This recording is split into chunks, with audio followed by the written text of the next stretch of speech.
नमस्कार, बहुत स्वागत है आप सभी का। मैं आपके साथ मीरा राजपूत। आप देखना शुरू कर चुके हैं नेशनल पिलर। कल रात क्या हुआ वो तस्वीरें बहुत बड़ी रही कि किस तरीके से पुलिस के साथ झड़प हुई, पहलवानों की और पुलिस की दोनों की झड़प हुई।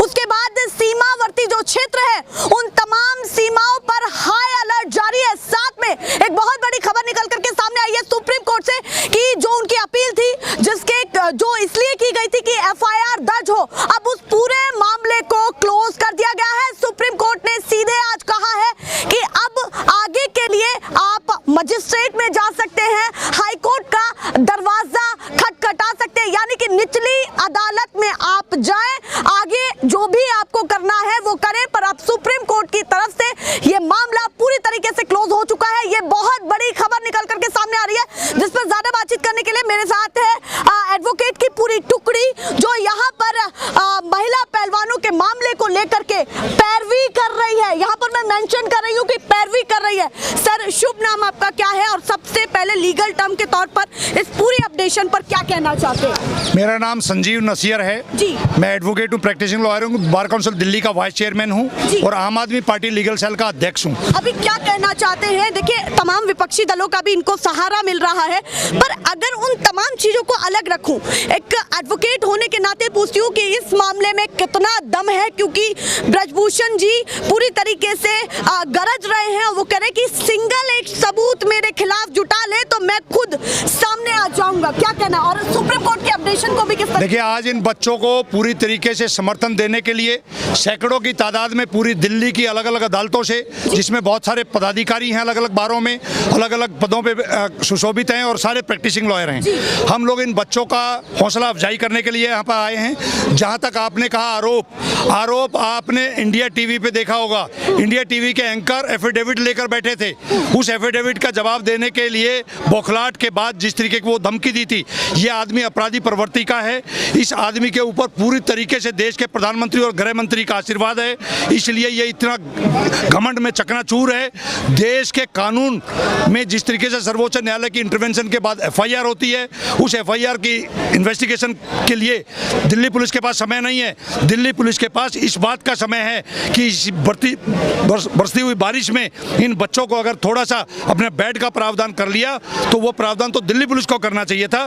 तो जिस तरीके से रात को यहाँ पर गुंडागर्दी दिल्ली पुलिस की तरफ से हुई, गुंडागर्दी, यस, जिस तरीके से हुई उसको हम पूरी तरीके से खंडन करते हैं। दिल्ली पुलिस का रवैया बिल्कुल गैर जिम्मेदाराना था। झड़प का नाम दिया है कि दोनों ही पक्षों में हुई है, कोई एक नहीं था वहाँ पर, कोई पीछे था। देखिए, झड़प किस बात पे हुई? हाँ। वो बेड दिल्ली पुलिस को प्रोवाइड करने चाहिए थे।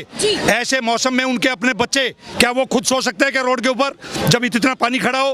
तो वहां पे किस बात का झगड़ा था? तो कुल मिला के, क्योंकि अहंकारी सत्ता के दबाव में दिल्ली पुलिस काम कर रही है, अहंकारी सत्ता के दबाव में ये कार्रवाई नहीं हो रही है। कोर्ट को तो नहीं कहेंगे आपके दबाव बना हुआ है। उन्होंने पहले कहीं ना कहीं अपील के बाद सुनवाई की, एक बहुत बड़ी बात निकली कि एफआईआर दर्ज करनी पड़ेगी दिल्ली पुलिस को। उन्होंने तुरंत सुनवाई के बीच में कहा कि आज शाम तक हम कैसे भी एनी हाउ पूरी एफआईआर दर्ज कर देंगे। वो हुई भी, वो तमाम खबरें निकली। पर इस बीच में आपने बहुत सारी बातें कही हैं। तथ्य आपको पता है कि कितने इंपॉर्टेंट होते हैं, और वो तथ्यों के साथ ही खेल रहे हैं। वो कह रहे हैं सबूत तो दीजिए भैया, सबूत हमारे हाथ में दीजिए, मैं तो तैयार हूँ, जो भी मैं गलत निकलूंगा तो। देखिए, आप खुद महिला हैं और आपको देश का कानून भी बहुत अच्छी तरह पता होगा कि महिला जब कोई आरोप लगाती है उसका नाम भी डिस्क्लोज नहीं होता है, उस एफआईआर को पब्लिक नहीं किया जाता है, और उसके जितनी भी स्टेटमेंट्स और जितनी भी कार्रवाई है वो बिल्कुल कैमरा प्रोसीडिंग बोलते हैं उसको। ये आदमी इतनी हिम्मत रखता है कि कैमरे पर बैठकर देश के सामने उन बच्चियों के नाम उजागर कर रहा है, जो कि अपने आप में अपराध है। इवन पॉस्को एक्ट के अंदर जिस अधिकारी ने एफआईआर लॉन्च नहीं की थी उसके खिलाफ भी एफआईआर हो सकती है, क्योंकि देश की सत्ता इतना अहंकार में चूर हो चुकी है और उनको लालच है वोट खोने का। उनको लगता है कि ये एक क्षेत्र का आंदोलन है, ऐसा नहीं है, ना ये जाति का है ना ये क्षेत्र का है, पूरे हिंदुस्तान की अस्मिता से जुड़ा हुआ ये आंदोलन है। एडवोकेट कहीं ना कहीं भूमिका तो राजनीति की निभा रहे हैं कि पूरा राजनीति से जुड़ा हुआ मामला बता रहे हैं कि ये वोट बैंक का मामला है। वहीं देखिए, हर बार तो आपसे जवाब मिल नहीं पाएगा, आज मिले हैं तो मैं पुराने सवालों को भी पूछ लेती हूँ कि एफआईआर दर्ज होते ही ये कहा गया कि भैया कौन सी धारा, क्या हुआ है पूरा मामला, कहीं ना कहीं ट्रांसपेरेंसी उसमें है ही नहीं, पारदर्शिता है ही नहीं। उस पूरे एफआईआर को भी किस तरीके से देखते हैं अपने लीगल? देखिए, एक बात हम मान के चलें, जी। ये बच्चे खिलाड़ी हैं, देश का गौरव हैं, इनको कानून की नॉलेज नहीं है। इन लोगों ने अपना शिकायत दी, उस शिकायत के पास देश के कानून में जिस तरीके से कार्रवाई होनी चाहिए थी वो कार्रवाई पूरी तरीके से नहीं हो पाई। क्यों नहीं हो पाई? कि जिस आदमी के खिलाफ 38 एफआईआर है, गैंगस्टर एक्ट में भी एफआईआर है, उसके बावजूद वो खुलेआम घूम रहा है। योगी क्लेम करते हैं कि पूरी यूपी उन्होंने साफ कर दी है। अगर गैंगस्टर एक्ट का एक आरोपी, उसके घर पे बुलडोजर कब चलाएंगे? मैं जानना चाहता हूँ। राज्य सरकार से भी सवाल है आप? बिल्कुल राज्यसभा, ये पूरी तरीके से जो सत्तासीन लोग हैं उन लोगों की जिम्मेवारी बनती है कि देश की जनता को ये विश्वास दिलाएं कि देश का कानून सबके लिए समान है, सबके लिए समान है। ये नहीं होना चाहिए कहीं जाति के नाम पे, कहीं धर्म के नाम पे आप कार्रवाई कर रहे हैं, ये नहीं होना चाहिए। आपने बहुत सारे केसेस देखे होंगे, हजारों केसेस देखे होंगे, क्या लगता है कि ये मामला कब तक सुलटेगा, कब तक कंक्लूजन तक पहुंचेगा? मैं आपको एक चीज बताना चाहता हूँ, हाँ। आपके माध्यम से देश की जनता को भी बताना चाहता हूँ। मेरे से सीनियर लॉयर्स आए हुए हैं, इसको जेल भी जाना पड़ेगा और जेल में जाकर इसकी सजा भी होगी, ये मैं आपको बताना चाहता हूँ। मतलब आप सीधे कह रहे हैं कि हम उनको एक आरोपी के तौर पर देख रहे हैं? बिल्कुल, होगा। जिस आदमी के खिलाफ 40 एफआईआर हो तो उसके बारे में सर्टिफिकेट लेने की जरूरत ही नहीं है, वो अपराधी है, अपराधी है और जाना पड़ेगा जेल।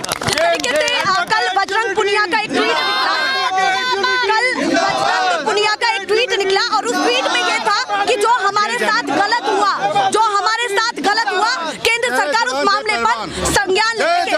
मैंने एक बहुत बड़ी चीज कही है, मेरा क्वेश्चन सुन लीजिए प्लीज। मैं ये कह रही हूँ, बजरंग पुनिया ने कल ट्वीट किया, उन्होंने सीधे कहा कि केंद्र सरकार तुरंत इस पर संज्ञान ले, कार्रवाई करे। क्या उस पूरी झड़प को भी देखा जाए? जल्दी से बताइए। देखिए, मैं एक चीज बता रहा हूँ आपको, ये बच्चे हमारे देश का गौरव भी है और भविष्य भी है। इन बच्चों के साथ इतने सारे यहाँ पे बच्चे बैठे हुए हैं, तो ये बच्चे क्या ट्वीट करते हैं उस पर ना जाते हुए देश के प्रधानमंत्री और देश के गृह मंत्री से मैं अपील करना चाहता हूँ, तुरंत प्रभाव से जो कल्प्रिट्स हैं उनके खिलाफ एक्शन होना चाहिए, इंडिपेंडेंट इंक्वायरी होनी चाहिए कि यहाँ पर ऐसा क्या बैरिकेडिंग हो गई, पूरी दिल्ली को सील कर दिया गया, बाहर से लोग जो आना चाहते हैं, देश के अंदर लोकतंत्र, माहौल ब्रिजभूषण शरण खराब कर रहा है। ये लोग खराब नहीं कर रहे हैं, ये लोग लोकतंत्र में विश्वास रखते हैं। एक लोकतांत्रिक तरीके से अगर ये अपना आंदोलन कर रहे हैं तो उस आंदोलन में आने से कोई रोक सकता है क्या? इस पे विपक्षी विचार, अरे वकील आए हैं, रोक के दिखाएं, वकील आए हैं, वकीलों को रोक के दिखाएं। तो विपक्षी भी इसी देश में है, विपक्षी भी इसी देश के हैं। ये पूरी सरकार लगी है, पूरी केंद्र सरकार लगी है उसको बचाने के लिए। पूरी तैयारी है एडवोकेट्स की तमाम? बिल्कुल तैयारी है, पूरे देश की जनता। बिल्कुल, मैं आपको बता दूं, यदि ये इन बच्चों को न्याय दिलाने के नाम को यदि राजनीति की संज्ञा दी जा रही है तो ऐसी राजनीति हर एक हिंदुस्तानी को पसंद है और ऐसी राजनीति करेंगे। इन बच्चों को अगर इसको राजनीति कहा जा रहा है तो ऐसी राजनीति बिल्कुल होगी। इन बच्चों को न्याय दिलाने के लिए देश सड़क से लेके संसद तक, सड़क से लेके कोर्ट तक, सुप्रीम कोर्ट तक, हर कोर्ट तक लड़ाई लड़ी जाएगी, लेकिन बच्चों को न्याय दिलवाया जाएगा। लिया जाए कि आप लोग उनके बैकबोन बन चुके हैं, बिल्कुल बन चुका है। पूरा देश की जनता, पूरा दिल्ली का एडवोकेट समाज उनके साथ खड़ा है। प्रो बोनो, 1 रुपया खर्चा नहीं करना है और उनको नीचे अदालत से लेके सुप्रीम कोर्ट तक, संसद तक, सड़कों पे जब भी अधिवक्ताओं की जरूरत पड़ेगी तो ये पूरा अधिवक्ता समाज उनके साथ हमेशा 24 आवर खड़े रहेंगे। क्यों नहीं देख रहे हैं आप? एक ही पक्ष को क्यों नहीं देख रहे हैं? दोनों पक्ष को देख रहे हैं। एक पक्ष वहां लिखा होगा 38 मुकदमा, एक पक्ष है 38 मुकदमा वाला, दूसरा वो टीवी चैनल पे कहता है 1 महीने हुआ है। एक व्यक्ति अपने आप टीवी चैनल पे हिंदुस्तान के सामने कबूलता है, उसके बाद एक्शन नहीं। उस पे अटेम्प्ट टू मर्डर का, 308 का, कितनी आपराधिक घटनाएं हैं, कुछ भी कार्रवाई नहीं हो रही है। यहाँ एक आम आदमी के खिलाफ मैं कहता हूँ चोरी का मुकदमा जो कुछ नहीं होता है, 370 उस पे हो जाए तो पकड़ के जेल में बंद कर देते हैं, लोगों को बंद कर देते हैं। मैं ये कहता हूँ कि एफआईआर हो गई ना, छोटा सा मामला हो तो उसमें तुरंत कार्रवाई हो। मैं एक दूसरी बात, एफआईआर FIR के बाद अभी तक दिल्ली पुलिस ने उनको नोटिस दे के इन्वेस्टिगेशन क्यों नहीं कहा ज्वाइन करने? इन्वेस्टिगेशन तो करेंगे, चाहे गलत करे सही करे, उनके फेवर में करे। दिल्ली पुलिस ने आज तक नोटिस भी नहीं दिया है। बीच में उन्होंने ये कहा था, उस बीच में उन्होंने ये कहा था कि भैया मैंने सुना है कि मेरे खिलाफ FIR दर्ज हो रही है। सवाल सुन लीजिए कि मैंने सुना है कि मेरे खिलाफ FIR दर्ज हो रही है। ठीक है, बढ़िया है, मैं तो मजे में हूँ, दूध का दूध पानी का पानी हो जाएगा। तो क्या कहीं ना कहीं देखा जाए कि वो पूरे कॉन्फिडेंट है? वो इसलिए कॉन्फिडेंट है ना क्योंकि गृह मंत्री जी का और प्रधानमंत्री जी का हाथ है, तो इसलिए कॉन्फिडेंट है। देखिए, कॉन्फिडेंस की दो वजह है। देखिए, FIR लॉज हो जाना सुप्रीम कोर्ट के आदेश से it is not the solution, क्योंकि इसके बाद गोल जो है पाले आ जाते हैं पुलिस के पास। इन्वेस्टिगेशन में करेंगे, उनको डिस्क्लोजर रिपोर्ट फाइल कर देंगे, कहेंगे हमें कोई सबूत नहीं मिला। वो जानते हैं कि दिल्ली पुलिस सही करेगी। यदि दिल्ली पुलिस को निष्पक्ष रूप से काम करना होता तो वो पहले दिन ही FIR कर लेती। ये स्पष्ट सुप्रीम कोर्ट में, इतनी बड़ी टुकड़ी, यहाँ पर बहुत सारी चीजों सुप्रीम कोर्ट में 2010-13 का जो ललिता कुमारी का केस है, स्पष्ट है कि जब भी कोई कॉग्निजेबल ऑफेंस का शिकायत आती है तो पुलिस को पहले FIR करना है। यहाँ 7 महिलाओं ने अपने खिलाफ यौन शोषण का कंप्लेंट किया, उसके बावजूद भी नहीं। क्या चाहिए?